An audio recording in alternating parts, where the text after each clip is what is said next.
देश के सभी विपक्षी दलों के तत्वावधान में आज आयोजित भारत बंद आंदोलन के अंतर्गत तेलंगाना प्रदेश कांग्रेस कमेटी अध्यक्ष रेवंत रेड्डी ने उप्पल बस डिपो के समक्ष अपना विरोध जताया। उन्होंने आरोप लगाते हुए कहा कि प्रधानमंत्री मोदी तथा तेलंगाना के मुख्यमंत्री केसीआर के शासन में गरीब तथा निचले तबकों की जनता का जीवन जीना दुर्भर हो गया है। उन्होंने याद दिलाया कि किसान आंदोलन को केसीआर ने पूर्व में अपना समर्थन दिया था। इस संदर्भ में आयोजित जनसभा को संबोधित करते हुए रेवंत रेड्डी ने बताया कि पूर्व में किसान बंद आंदोलन में राज्य के मंत्री केटीआर भी भाग लिए थे। उन्होंने बताया कि जब से मुख्यमंत्री नरेंद्र मोदी से मिले हैं तब से केसीआर के व्यवहार शैली में बदलाव आया है। रेवंत रेड्डी ने इसी संदर्भ में बताया कि पूर्व में कांग्रेस पार्टी किसानों के हितों की रक्षा की है और मोदी सरकार ने किसानों को गुलामों के रूप में बदल दिया है। उन्होंने बताया कि सिंचाई कानूनों से किसानों का भविष्य अधर बीच में लटक गया है। उन्होंने आलोचना करते हुए कहा कि सिंचाई कानून किसानों तथा उपभोक्ताओं के लिए मौत के आदेश के समान है। పోయిన వారమే ప్రధానమంత్రిని కలిసిండు, హోంమంత్రిని కలిసిండు, సాగునీటి పారుదల శాఖ మంత్రిని కలిసిండు, చాలా మంది కేంద్ర మంత్రులను కలిసిండు, నివేదికలు ఇచ్చినా అని చెప్పుకున్నాడు। మరి ఉన్న పలంగా 2 రోజుల క్రితం ఢిల్లీకి వెళ్ళి ఇయాల బంద్లో పాల్గొనకుండా మోడీ పార్టీతో విందులో పాల్గొంటుండంటే ఇయాల కేసీఆర్ ఎవరి పక్షాన నిలబడ్డాడో ఈ తెలంగాణ పేద ప్రజలు ఆలోచన చేయాలి। ఇయాల నేను ఒక్కటే విజ్ఞప్తి చేస్తున్నా, ఈ సమస్య కాంగ్రెస్ को सीपीएम को सीपीआई को न्यू डेमोक्रेसी को లేకపోతే కోదండరామ్ సార్ పార్టీ को ఈ వేదిక మీద ఉన్న తెలుగుదేశం పార్టీ को వచ్చిన సమస్య కాదు। भारत बंद के अंतर्गत बड़ंगपेट नगर निगम परिधि में सभी विपक्षी दलों के नेताओं ने धरना आंदोलन आयोजित कर केंद्र तथा राज्य सरकार विरोधी नारेबाजी की। इस विरोध प्रदर्शन के अंतर्गत बढ़ते हुए ईंधन के दामों सहित नई कृषि नीति का विरोध करते हुए विपक्षी दलों के नेताओं ने बड़ंगपेट नगर निगम कार्यालय से अंबेडकर प्रतिमा तक विशाल रैली निकाली। तत्पश्चात अंबेडकर प्रतिमा पर फूल माला डालकर नेताओं ने श्रद्धांजलि अर्पित की। इसके पश्चात नेताओं ने भारत बंद के तहत खुली हुई सभी दुकानों को बंद करवाया।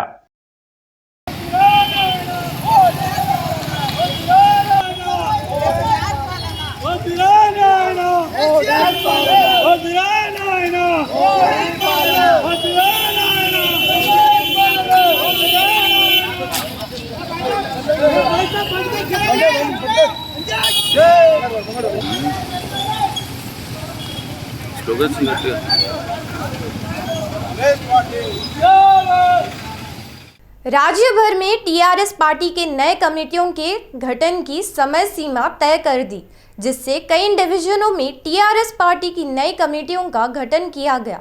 टीआरएस पार्टी की नई कमेटियों के गठन के अंतर्गत सनत नगर विधानसभा क्षेत्र परिधि में 5 डिवीजनों से संबंधित नई कमेटियों के चुनाव संपन्न हुए। इसी संदर्भ में नवनिर्वाचित डिवीजन अध्यक्षों सचिवों को राज्य के मंत्री तलसानी श्रीनिवास यादव ने शुभकामनाएं देकर उन्हें पार्टी के विकास हेतु समर्पित रूप से काम करने का संदेश दिया। केंद्रीय मंत्री जी किशन रेड्डी ने आज मुशीराबाद स्थित प्लेग्राउंड भवन में पार्षद कार्यालय का उद्घाटन किया। तत्पश्चात उन्होंने भाजपा नेता व स्थानीय पार्षद सुप्रिया नवीन गौड़ का सम्मान कर उन्हें अपनी हार्दिक शुभकामनाएं दी। इस मौके पर केंद्रीय मंत्री जी किशन रेड्डी ने पार्षद सुप्रिया नवीन गौड़ को सूचित करते हुए कहा कि वे मुशीराबाद क्षेत्र की पार्षद के रूप में आगे रहकर अपने डिवीजन की जनता की सेवा करें। इसी संदर्भ में केंद्रीय मंत्री ने राज्य सरकार की आलोचना करते हुए कहा कि तेलंगाना शासन हैदराबाद ब्रांड का नाम बिगाड़ने की नीतियों को अमल कर रहा है। किशन रेड्डी ने कहा कि भारी बारिशों तथा बाढ़ के पानी से नगर की जनता काफ़ी कठिनाइयों का सामना कर रही है, लेकिन सरकार सामान्य जनता को तकलीफ़ों को दूर करने के कदम नहीं उठा रही है। यह बहुत ही शोचनीय बात है। कार्यालय द्वारा बीजेपी కార్పొరేటర్గా సుప్రియా నవీన్ గౌడ్ ప్రజలకు అందుబాటులో ఉంటూ ప్రజా సమస్యల పరిష్కారంలో కేంద్రంగా మారుతుందని ముషిరాబాద్ డివిజన్లో మొదటిసారిగా బీజేపీ కార్పొరేటర్ గెలవడము ప్రజలు పెట్టుకున్నటువంటి ఏవైతే ఆశలు మషీరాబాద్ అసెంబ్లీ నియోజకవర్గం మషీరాబాద్ డివిజన్ సంబంధించినటువంటి కార్పొరేటర్ సుప్రియ గారి యొక్క వార్డు ఆఫీసు ఈరోజు ప్రారంభించడం జరిగింది. ఈ వార్డులో ప్రజల నుంచి వచ్చేటువంటి ఫిర్యాదులు కానీ ప్రజలకు అందుబాటులో ఉంటూ ప్రజా సమస్యలపైన ఎప్పటికప్పుడు పరిష్కారం చేసుకునేందుకు వీలుగా ఈ కార్యాలయాన్ని ప్రారంభించుకున్నారు. तेलंगाना राष्ट्र समिति के नेताओं ने राज्य विधानसभा स्थित ऑडिटोरियम में गरीब कमजोर वर्गों की प्रेरणादाता व पूर्व मंत्री कोंडा लक्ष्मण बापू की जयंती समारोह भव्य रूप से आयोजित किया। कोंडा लक्ष्मण बापू के जयंती समारोह में राज्य के मंत्री केटीआर, प्रशांत रेड्डी, तलसानी श्रीनिवास यादव सम्मिलित होकर कोंडा लक्ष्मण बापू के चित्र पर फूल माला पहनाकर अपनी भावभीनी श्रद्धांजलि अर्पित किए। इस अवसर पर मंत्री केटीआर ने कहा कि बापू गरीब, कमजोर तथा निचले तबकों के लोगों को मसीहा थे। उनके द्वारा की गई सेवाओं को कभी भुलाया नहीं जा सकता। कोंडा लक्ष्मण बापू ने अपने सेवा कार्यों के द्वारा हैदराबाद नगर की एक विशिष्ट पहचान कायम की थी। गुलाब तूफान के प्रभाव से ग्रेटर में आज प्रातः से निर्विराम बारिशों जारी है, तो वही मौसम विभाग ने चेतावनी दी कि आने वाले 4-5 घंटों में यहां हैदराबाद में अत्यंत बारिश होने की संभावना है। मौसम विभाग ने निचले क्षेत्रों के लोगों को सुरक्षित स्थानों पर जाने का सुझाव दिया। मौसम विभाग के अधिकारियों ने उपरोक्त चेतावनी देते हुए बताया कि हैदराबाद शहर सहित खम्मम, वरंगल, हनमकोंडा, महबूबाबाद, करीमनगर, जगित्याल, पेद्दापल्ली, सिद्दीपेट, यादाद्री भुवनगिरी, संगारेड्डी, मेदक, निर्मल, निजामाबाद, नलगोंडा, रंगारेड्डी, सूर्यापेट, आदिलाबाद, मंचिर्याल जिलों में भारी बारिश होने की संभावनाएं हैं। हैदराबाद शहर में आज प्रातः 8 बजे से आरंभ हुए बारिश का सिलसिला निर्विराम जारी है। यहां हो रही भारी बारिशों के कारण परीक्षाओं के संचालन पर भी असर पड़ा है। इसी प्रकार JNTU हैदराबाद परिधि में संपन्न होने वाली परीक्षाओं को अधिकारियों ने स्थगित करते हुए आज की परीक्षाओं को आगे उचित समय पर संचालित करने का निर्णय लिया है। आज प्रातः ही अधिकारियों ने इस संबंध में निर्णय लेकर इस बात की घोषणा की कि JNTU हैदराबाद परिधि में आज संपन्न होने वाली B.Tech, B.Pharma, M.Tech परीक्षाएं स्थगित की गई है। अधिकारियों ने बताया कि मंगलवार की परीक्षाएं पूर्व निर्धारित कार्यक्रम के अनुसार ही संपन्न होंगी। राज्य के मंत्री केटीआर ने विधानसभा सदन में बताया कि हैदराबाद नगर में योजनाबद्ध तरीके से सड़कों के विकास की परियोजना अमल की जाएगी। राज्य विधानसभा में विपक्षी दलों के सदस्यों द्वारा पूछे गए सवालों पर अपनी प्रतिक्रिया देते हुए नागरिक प्रशासन मंत्री केटीआर ने बताया कि नगर में यातायात की भीड़ को कम करने के लिए योजनाबद्ध ढंग से सड़कों के विकास की योजना अमल करने के सरकार कदम उठा रही है। उन्होंने जल्द ही यातायात समस्या दूर करने की सदन को जानकारी दी। వారు చెప్పిన ఇంకో మాట కూడా చెప్పారు అధ్యక్ష, మన ఇంకా కొన్ని లింక్ రోడ్లు కూడా మా ఏరియాలో తీసుకోవాలన్నారు.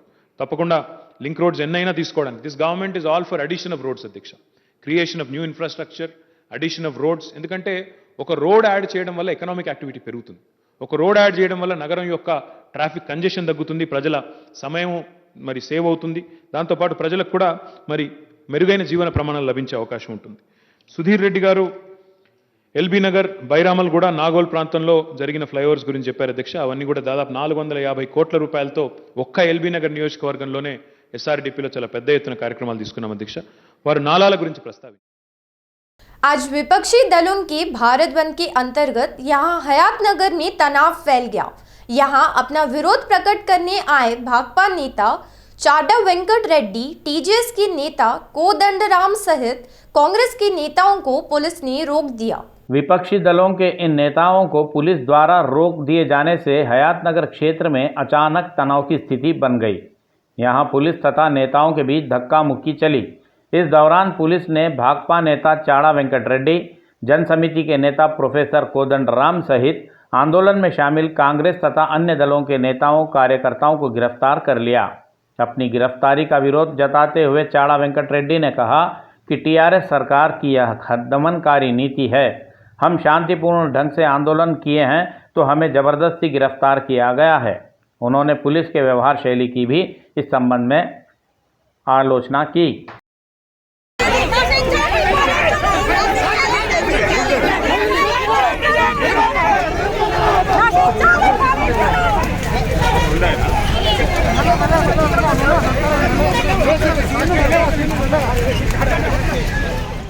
సకల జనుల హక్కులపై దాడికి నిరసనగా ఈ దేశవ్యాప్త బంద్ నిర్వహించబడతాం. అందులో ప్రధానంగా 3 వ్యవసాయ చట్టాలు తీసుకొచ్చి వ్యవసాయంలో కార్పొరేటీకరణ ప్రవేశపెట్టి మొత్తం వ్యవసాయాన్ని పూర్తిగా అతలకుతలం చేసి రైతులను ముంచేటువంటి పరిస్థితి సాగుతాం. ఇక్కడ కేసీఆర్ ఏమంటే రైతులు రాజు చేస్తున్నాడు, రైతే ఉండకుండా పోతున్నాడు. మొత్తం వ్యవసాయం భూములలోనే ప్రైవేట్ వాళ్ళు వచ్చి అడ్డబెట్టే పరిస్థితి, ఏదైనా ఆదాని అంబానీలకు పెద్ద కొడుకుగా మారినటువంటి పరిస్థితి. అందుకని ఇవాళ వ్యవసాయంలో ఆ చట్టాలు ఉపసంహరించుకోకపోతే అసలు మద్దతు ధరలు దానికి ఇంకా ఈ రైతు ఎట్లా బతుకుతాడు? రైతు బతకలేడు. కాబట్టి ఇవాళ రైతు సంఘాలు ఇచ్చిన పిలుపు మేరకు మేము అంతా కూడా మద్దతు ఇస్తున్నాం. అలాగే మోడీ ప్రభుత్వం అనుసరిస్తున్నటువంటి పెట్రోల్ డీజిల్ ధరల పెరుగుదలకు వ్యతిరేకంగా, అలాగే నిత్యావసర ధరలకు వ్యతిరేకంగా विपक्षी दलों के आह्वान पर आज आहूत भारत बंद के अंतर्गत अंबरपेट विधानसभा क्षेत्र में विपक्षी दलों ने एक बड़ी रैली निकाली। इस रैली का नेतृत्व युवा कांग्रेस के राज्य शाखा अध्यक्ष शिवसेन रेड्डी ने किया। इस रैली के आरंभ होने के पूर्व युवा कांग्रेस नेता शिवसेन रेड्डी ने कार्यकर्ताओं में जोश भरते हुए केंद्र तथा राज्य सरकार की आलोचना कर सरकार विरोधी नारेबाजी की। उन्होंने बताया कि केंद्र तथा राज्य सरकारें योजनाओं के नाम पर जनता को गुमराह करते हुए धोखा दे रहे हैं। इसी संदर्भ में शिवसेना ने केंद्र तथा राज्य सरकारों को चेतावनी देते हुए कहा कि सरकारें अब भी सतर्क होकर अपने व्यवहार में सुधार नहीं लाएं तो बड़े पैमाने पर कांग्रेस द्वारा आंदोलन किया जाएगा। इस संबंध में हमारे सिटी विजन प्रतिनिधि सद्दाम की शिवसेना से बातचीत की रिपोर्ट।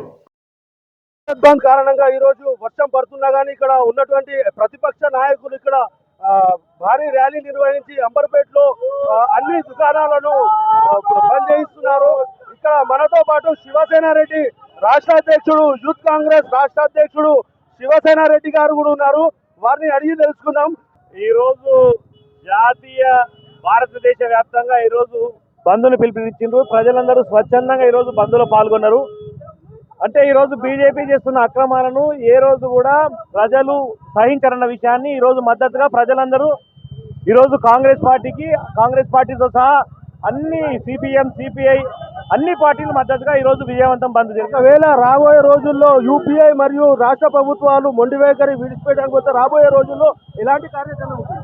ఎటువంటి కార్యక్రమాలకైనా సిద్ధంగా ఉన్నారు అందరూ కూడా.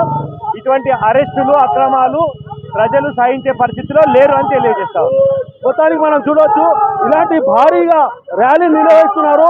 ఒక భారీ వర్షం పడుతున్నా కానీ దాన్ని లెక్క చేయకుండా ఈ రోజు अंबरपेट नियोजकवर्गंలో భారీగా భారత్ బంద్ కార్యక్రమాన్ని भारतीय जनता पार्टी राज्य शाखा अध्यक्ष बंडी संजय कुमार ने आरोप लगाते हुए कहा कि गत 7 वर्षों से दलितों के साथ किए गए धोखेबाजी को दबाने के लिए ही केसीआर एक नए नाटक के साथ जनता के सम्मुख आए हैं। केसीआर की दलित बंधु योजना राज्य के दलितों के साथ छलाव कर रही है।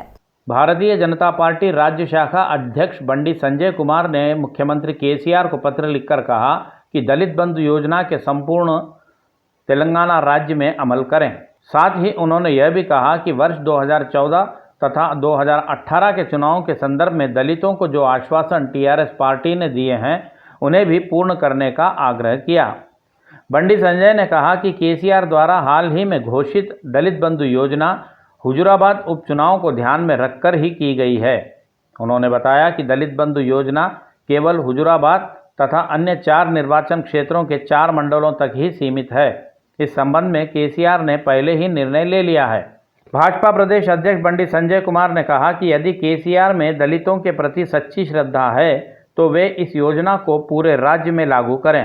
उन्होंने केसीआर की आलोचना करते हुए कहा कि तेलंगाना का प्रथम मुख्यमंत्री दलित ही होगा कहे केसीआर चुनाव के बाद अपनी घोषणाओं को भूलकर पहला धोखा वहीं से आरंभ किए हैं। उन्होंने केसीआर से अपने द्वारा दिए गए सभी आश्वासनों को अमल करने की भी मांग दोहराई। बंजारा हिल्स स्थित होटल ताज डेक्कन में आज परंपरा लाइफस्टाइल फैशन प्रदर्शनी आरंभ हुई। इस प्रदर्शनी का आयोजन इंडियन डिजाइन्स हॉट के तत्वावधान में किया गया। महिलाओं को आकर्षित करने वाली इस वस्त्रों तथा आभूषणों की प्रदर्शनी का उद्घाटन फिल्म अभिनेत्री अर्चना रवि ने किया। प्रदर्शनी का उद्घाटन करते ही अभिनेत्री ने प्रदर्शनी में रखे गए उत्पादों की सराहना करते हुए कहा कि यह सभी अच्छे उत्पादन है। प्रदर्शनी के आयोजक देबाशीष चटर्जी ने बताया कि देश भर के औत्साहिक डिजाइनरों द्वारा तैयार किए गए उत्पादनों को यहां उपभोक्ताओं के लिए उपलब्ध कराए जा रहे हैं। इस मौके पर अभिनेत्री अर्चना ने रूप प्रदर्शनकारियों के साथ मिलकर सेल्फियां लेते हुए प्रदर्शनी के माहौल में चार चांद लगा दिए। प्रदर्शनी देखने आए उत्साही उपभोक्ताओं ने भी प्रदर्शनी की काफ़ी अच्छी सराहना की है। एक्चुअली लास्ट 12 ईयर से हम लोग ये प्लेटफॉर्म दे रहे हैं young designer and upcoming models को, जो हम लोग ऑल ओवर इंडिया में काम करते हैं। एंड इधर जो स्टॉल्स है ऑल ओवर इंडिया से है। एंड फर्स्ट डे जो विज़िट होगा हम लोग एग्जीबिशन में, हम लोग के ऑर्गेनाइज़र की तरफ से गिफ्ट भी है, तो आप लोग आइए। एंड हम लोग बूस्ट करने के लिए जो यंग डिज़ाइनर है उनका जो वो है, बूस्ट करने के लिए हम लोग परचेज के ऊपर भी गिफ्ट रखें। Hi, I'm Archana Ravi and I'm supremely happy to have been a part of Indian Designers Haath Parampara. It's happening at Taj Tekken on today and tomorrow. As Sir said, we have a wide variety of designers from all across the world showcasing their best Indian outfits. So please don't miss the opportunity if you are a shopaholic like me. पूर्व मंत्री व Bharatiya Janata party के नेता ईटेला राजेंद्र ने हुजूराबाद स्थित Jammikunta complex में पूर्व मंत्री कोंडा लक्ष्मण बापू जयंती समारोह का भव्य रूप से आयोजन किया। इस अवसर पर भारतीय जनता पार्टी नेता ईटेला राजेंद्र ने कोंडा लक्ष्मण बापू जी के चित्र को पुष्पमाला पहनाकर उन्हें अपनी श्रद्धांजलि अर्पित की। इसी संदर्भ में उन्होंने उपस्थित लोगों को संबोधित करते हुए कहा कि बापू जी पिछड़ी जातियों के अधिकारों हेतु काफ़ी संघर्ष किया था। उनके प्रयासों से आज पिछड़ी जातियों के लोगों की पहचान है। उन्होंने कहा कि वे भी बापूजी के नक्शे कदम पर चलकर राज्य को विरोधी ताकतों से मुक्त कराने के हर संभव प्रयास करेंगे। कोंडा लक्ष्मण बापूजी गारू बतिकी ఉన్నంత కాలం తెలంగాణ కోసం పరితపించిన బిడ్డ। 1969 ఉద్యమంలో మంత్రిగా ఉండి మంత్రి పదవికి రాజీనామా చేసి తెలంగాణ ఉద్యమానికి మద్దతు ఇచ్చినటువంటి బిడ్డ కొండా లక్ష్మణ్ బాపూజీ గారు।